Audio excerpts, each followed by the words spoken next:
Hello বন্ধুরা, রুহির লাইফস্টাইলে আপনাদের সবাইকে স্বাগতম। আজকে সকালবেলা ব্রেকফাস্টে ভাবলাম কি খাবো।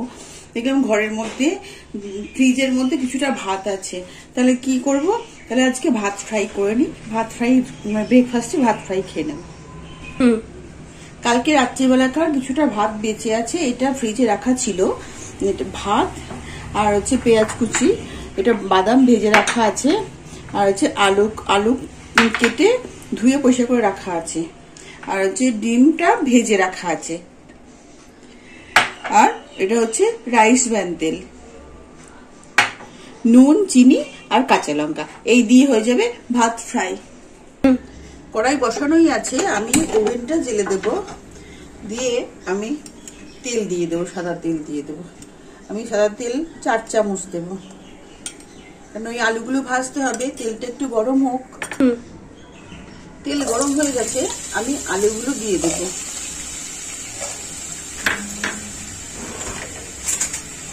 আমি সামান্য একটু লবণ দিয়ে দেবো, যাতে এগুলো আলুগুলো ঠিক মতো মজে যায়, যাতে ভাজা হয়ে যায়।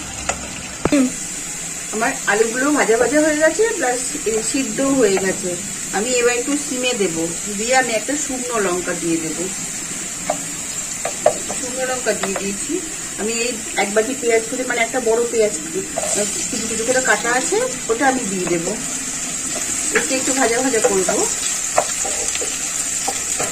আমি সিম থেকে একটু জোরে দেবো, একটু ভাজা করবো এটা একটু।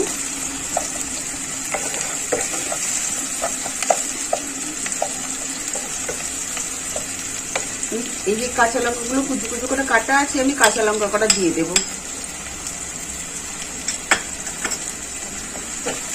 দিয়ে একটু ভাজা করবো। আমি এবার কালকেকার রাখা ছিল ভাতগুলো, সেই ভাতগুলো দিয়ে দেবো। কালকে রাত্রিকার ভাতগুলো আমি দিয়ে দেবো। দিয়ে এবার আমি ভালো করে ভাতের সঙ্গে এই আলু পেঁয়াজ যেগুলো দিলে ওগুলো ভালো করে মেশাবো, সুন্দর করে মেশাবো।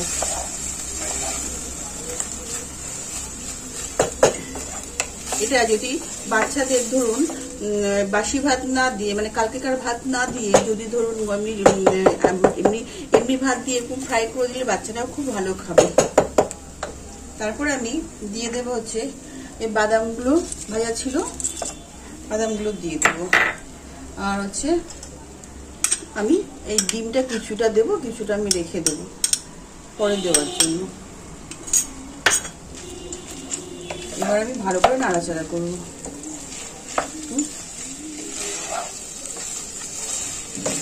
এর মধ্যে দেবো আমি 1 চামচ মতো চিনি। 2 চামচ চিনি আছে, আমি 1 চামচ চিনি দেবো। 2 চামচ লাগবে না, 1 চামচ লাগবে। আপনারা আপনাদের পরিমাণ মতো দিয়ে দেবেন। আমি লবণ দেবো কিছুটা, আমি আমার পরিমাণ মতো দিয়ে দিয়েছি। একবার করে খেয়ে দেখবেন এটাতে এমনি কোনো তরকারি লাগে না, সবজি কিংবা চিকেন, মাটন, যাই হোক ডিম কিছুই লাগে। এই ফ্রাইটা শুধুই খাওয়া যায়।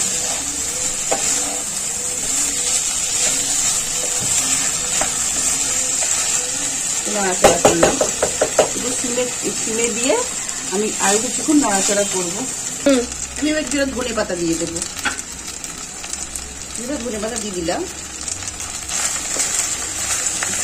আমি আর একটু ফ্রাই করবো।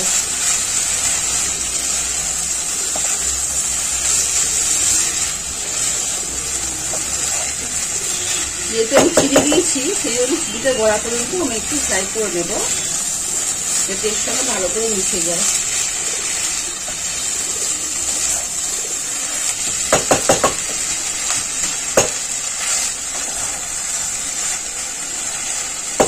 দেখুন আমার ফ্রাই করা হয়ে গেছে। রান্নাটা দেখুন দারুণ হয়েছে। আগের দিনের ভাতে যে এত সুন্দর রেসিপি হয়, আমি আগেই জানতাম না এত সুন্দর রেসিপি হয়। আমি এবার গ্যাসটা অফ করে দেব, দিয়ে আমি এই প্লেটটা তুলে নেব। প্লেটটাই তুলে নেব। দারুণ হয়েছে, খেতেও নিশ্চয়ই ভালোই হবে। আপনারা একবার বানাবেন ভাত ফ্রাই। চলুন এবার গিয়ে দেখাই। দেখুন আমার ভাত ফ্রাই রেডি হয়ে গেছে। এর উপর দিয়ে আমি একটু ধনেপাতা দিয়ে দেবো, সামান্য ধনেপাতা দিয়ে দেবো, আর একটু ডিমের যে কুচু কুচু করে কেটে ভুচি করা আছে এগুলো দিয়ে দেবো, ঝুড়ো করা আছে এগুলো ছিল ডিমের ঝুড়োগুলো, আর একটা শুকনো লঙ্কা দিয়ে দেবো। আমার ডিমের ফ্রাইগুলো উপর দিয়ে দিলাম, আর ভাতটা ফ্রাই করে দিয়েছি। দেখুন দারুণ হয়েছে। এই রান্নাটা যদি আপনার ভালো লেগে থাকে তাহলে লাইক, শেয়ার এন্ড সাবস্ক্রাইব করে দেবেন প্লিজ।